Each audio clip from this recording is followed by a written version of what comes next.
Welcome to What Slaps. That's the name of the channel. I never say the name of the channel. Today we are talking about where does the NBA get all of its money? Of course you know it gets money from licensing, ticket sales, TV deals, you know all that stuff, but how does the money actually break down? Where is all this money coming from? You hear about these giant salaries all these guys are making. You think certainly I've only spent maybe a couple bucks on a jersey. Maybe I go to 2 NBA games a year. Where's all this money coming from? Well, you're about to know. You're about to find out. So the thing about this is we don't really know where all the money comes from because NBA teams are not publicly traded companies. So you don't need to have a quarterly earnings call. You don't need to talk to the shareholders and say where all the money is and how much money they made that year. But they do have to report to the NBA itself. They do need to tell the NBA how much money they earned that year. It's very important for 2 reasons. The first reason being they need to know how much money that you made that year as a team to decide what the following year's salary cap is going to be and how much they're going to owe the players. That is one reason. The second reason is going to be coming up at the end, so you better stick around. So Forbes speculates that each NBA team on average is worth $2.2 billion. That's what the average NBA team would be worth if you were to evaluate what the company is. If it would be publicly traded, you would trade it at that market cap. What is the most expensive NBA team? It would be the New York Knicks, $5.2 billion. What is the cheapest if you wanted to buy a team and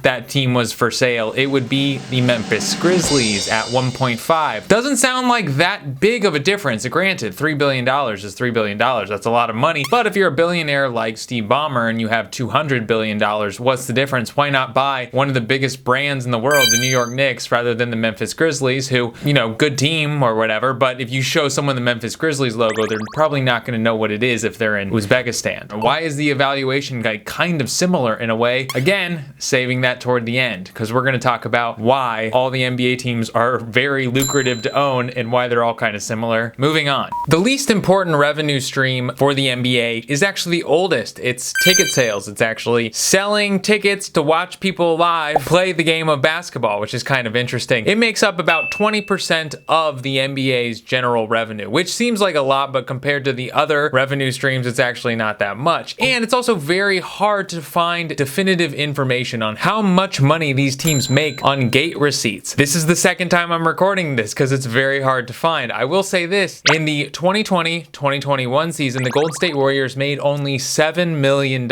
in gate receipts. That's enough to pay Kevon Looney. That's it. That paid for Kevon Looney's rebounding, and that is all. Because they weren't letting people into the stadium, so they didn't make any money that year. But typically, the Golden State Warriors make $150 million in revenue by selling tickets to their games. But you also have to factor in the fact that, you know, there's overhead. People need to sell the concessions. You need to have insurance policies in case someone falls over the banister and cracks their head open, all that type of stuff. So there's overhead costs. You may need to lease out an arena if you don't own the arena. So it's hard to find good information on how much money these teams are actually making. But just so you know the disparity between teams, the Memphis Grizzlies make around $17 million a year, which is crazy to me, and the Golden State Warriors make around $150 million a year in gate receipts. So that's the definitive information that I do have. Another way they make money is merchandising, selling, you know, t-shirts, spatulas, bumper stickers, aprons, or whatever, anything. They license it to other companies to sell the logo and make money off of that. They make that money, and they also make money from sponsorships. For instance, the patch, the little patch logo they have, like the BB Go or Bumble, I think Clippers had for 1 year. The Lakers get $20 million a year from that little BB Go patch. Isn't that crazy?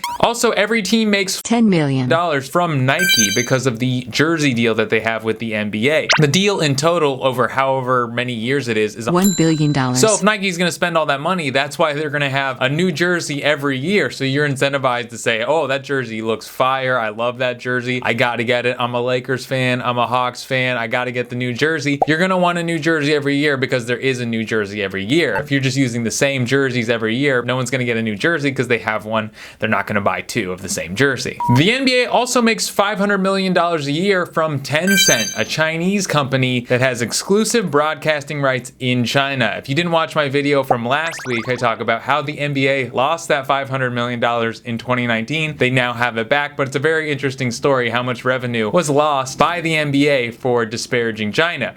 Now they're back in good terms with China, for better or for worse. A lot of people had a lot of things to say about that, but the NBA gets $500 million from China, which is a pretty decent sized portion of the pie. So where does most of the money come from? Most of the money comes from ESPN and Turner Broadcasting. Their deal gets the NBA $2.6 billion a year. That's where most of the money comes from. That could probably pay off most of the players' salary with just that TV deal. And every team gets $86 million a year, regardless of whether you're actually on broadcast television, whether you're actually on national television, on ESPN or on TNT, whatever night, you still get $86 million, which is kind of interesting, right? Even if you're not a team that's getting any broadcasting time on any of those networks, you're still getting your cut of the pie. And if you thought that was unfair, here's something that's really seemingly unfair, but you know what you're getting into when you buy an NBA team. The NBA team does revenue sharing. So you take 50% of your basketball generated revenue for the year and you put it into a pool with all the other teams. And then you take an equal amount of the pool for each team. So if you're a team making a lot of money, like the Lakers, like the Knicks, like the Celtics, you're probably going to get less money from the pool. But if you're a small market team that doesn't make a lot of money, you're going to actually get more money from the pool than you put in. The NBA as an organization is a little bit socialist. It's kind of cool to me. Even if you're not a socialist, I don't know what your politics are, but it is a cool experiment to say,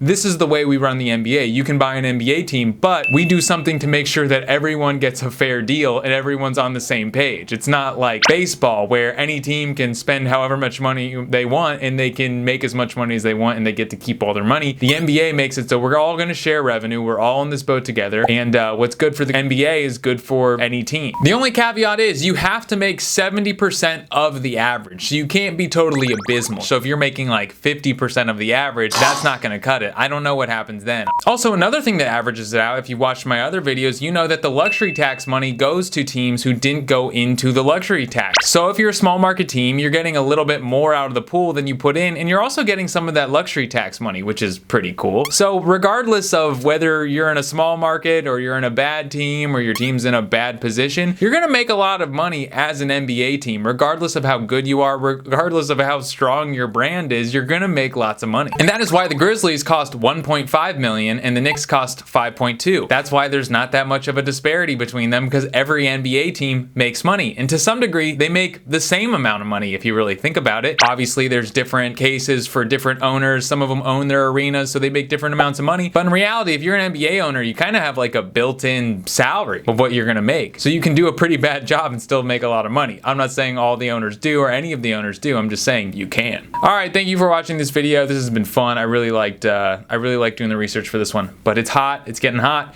And be good to your mothers.